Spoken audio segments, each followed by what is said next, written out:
aquí en Negocios en Imagen. Ya lo escuchó, ya está con nosotros Gary Bermúdez. ¿Cómo estás, Gary? ¿Qué tal, Darío? Buenas tardes, Rogelio, buenas tardes a todos, buenas tardes al auditorio. Hoy nos vas a platicar, bueno, dentro de la misma tónica de manejos de crisis, cómo se crean y cómo deben atenderse. Es correcto. Ves que la semana pasada, en la primera colaboración, platicamos un poquito y nos enfrascamos en un problema que en ese momento había habido por un comentario de una piloto para una línea aérea en específico. Pero ahorita me gustaría un poquito más abundar. ¿Cuáles son las características por las cuales nace una crisis y cómo tradicionalmente tendrías que atenderlo? Pero primero había que tener dos consideraciones que son muy importantes. Primero, cuando se genera una crisis y tienes un problema mediático a través de diferentes fuentes, hay que considerar que el que calla otorga. Hoy ya no es una premisa tener que quedarte callado. Igual en el pasado la gente no contestaba pensando que iba a pasar de moda el tema y que se iba a morir. Hoy se mantiene, hoy es vigente, y no solamente eso, se puede reproducir ya no solamente a través de los medios de comunicación. Insisto, hoy una persona común y corriente a través de su teléfono celular, a través de su computadora personal, se puede convertir en un medio. Entonces, la primera es el que calla otorga. Y la segunda, justificación no pedida. ¿Por qué?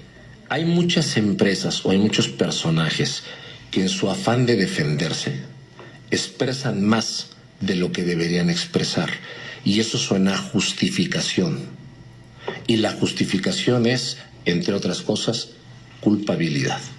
Entonces, ¿qué tienes que considerar? Tradicionalmente, ¿cómo nace una crisis? Y son tres los factores principales. Primero, son las creadas a nivel interno. Acciones de la misma empresa, acciones del personal de la empresa, como el que vimos la semana pasada, omisiones, accidentes, que suelen suceder. Evidentemente una empresa, vamos a poner una empresa de construcción, que tiene un accidente lamentable porque alguno de los pilares no se sostuvo. Evidentemente la empresa no está pensando en que se le vaya a caer la obra, y esa caída puede tener consecuencias fatales. Entonces, si es de una u otra manera causado por la empresa, pero es un accidente que no tienes considerado, ¿cómo lo vas a afrontar? Otro, el de esta persona, el de esta piloto, que no pensó las consecuencias de sus dichos y lo tuviste. La segunda puede ser acciones inducidas por la competencia o por terceros, con fines muy diversos. Y eso también es una acción enormemente común, en donde la competencia o un factor externo que tenga intenciones de dañar puede ejercer o puede manipular a nivel informativo conductos para generar un daño a la organización. Y la tercera son efectos naturales o efectos de mercado. ¿Cuál sería un efecto natural, por decirlo de alguna manera? Hoy tenemos una crisis vigente que se suscitó hace 2 años con el terremoto que lamentablemente vivimos. Entonces, creas una crisis de vivienda y llega la gente y quiere que le construyas el nuevo edificio. La tesitura del gobierno del estado es: si construyo y construyo de manera automática, entonces todos aquellos afectados a nivel nacional van a sentir que tienen el derecho de la misma defensa. Y me queda claro que no habría gobierno que pudiera enfrentar a atender a todas las demandas por un efecto natural. Llámalo terremoto, llámalo huracán, llámalo tormenta tropical. Y eso es para lo que te tienes que ir preparando de manera contundente y de manera pertinente. ¿Cómo ir atendiendo todas esas acciones de crisis? Y para atender estas acciones hay 8 pasos fundamentales, que voy a tratar de explicarlos rápidamente.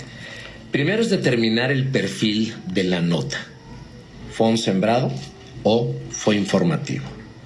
¿A qué me refiero con un sembrado?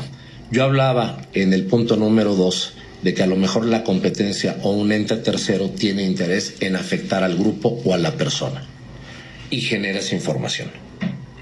Pues tú tienes que determinar de manera automática dónde se creó y cómo se creó.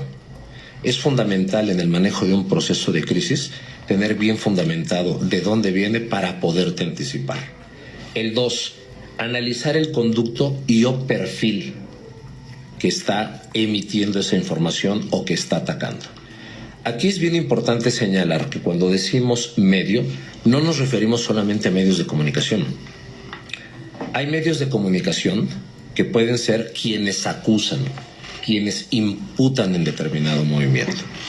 Pero hay medios de comunicación que solamente son el vínculo informativo con la fuente que está generando el ataque o que está generando la imputación.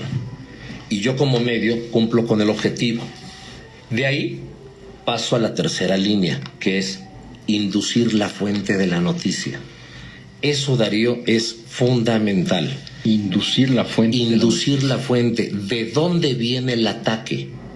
¿Bajo qué circunstancias se está creando? ¿Fue interno? ¿Es externo? ¿Qué valores tiene? ¿Y cómo voy a responder? La cuarta es determinar las respuestas racionales y las posibles salidas, manejando la parte informativa. A ver, si yo ya deduje quién es el emisor de la información y del ataque, tengo que deducir también cuáles son mis salidas racionales. Es enormemente común, lo podemos ver, por ejemplo, en los debates políticos. Es que usted X, Y y Z. Sí, pero tú W, triple Z y 3Y.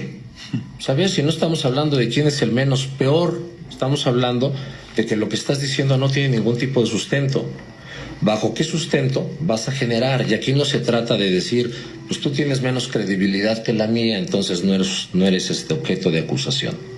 Hay que anticipar ese proceso. El quinto es evitar acciones emocionales en contra de la fuente y o del medio. Es que determinado medio, determinada fuente dijo tal cosa sobre, es que no me quiere, es que le caigo mal, es que esto está orquestado para golpearme. A ver, tienes que sentarte, tienes que considerar las líneas y tienes que ser muy objetivo y muy racional en la respuesta. Si tienes claro el problema, tienes que tener claros los canales de solución.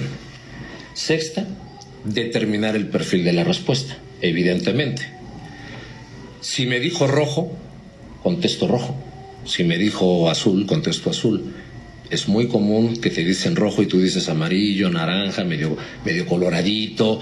Sí, no te estoy acusando de eso, y era lo que yo me refería inicialmente, es decir, no des explicaciones que no van sobre el tema. ¿Dónde podemos ver este tipo de acciones? Recordarán hace algunos años de un presidente que dijo que era titulado de una universidad internacional. ¿Qué? El presidente Fox, que dijo, yo soy titulado de Harvard. Y al día siguiente Harvard dice, señores, el señor aquí jamás se tituló. Ahí hay una prueba de cuál era el objetivo de la mentira. Entonces, tienes que cuidar mucho ese tipo de cosas. Prácticamente, para acabar, anticipar las siguientes acciones, que es iniciar un proceso de contención. Ya sé cuál es el ataque. Bueno, voy a irme a las diferentes fuentes, a los diferentes medios, para dar la explicación pertinente y entrar en un proceso de blindaje. Desmentir la información con datos duros y racionales para terminar con un sembrado informativo que es la versión de verdad. Esto es lo que sucedió, esto es lo que va a pasar y esto es lo que acontece en todo el contexto. Pues te queremos agradecer tu comentario, Gary Bermúdez, y nosotros pues prácticamente ya nos despedimos. Rogelio Varela, muchas gracias. Hasta el lunes, Darío, buen fin de semana a todos. Adrián Campos, buenas tardes. Buenas tardes, buen fin de semana a todos. Pero sobre todo muchas gracias a usted por el favor de su atención, que tenga un excelente fin de semana.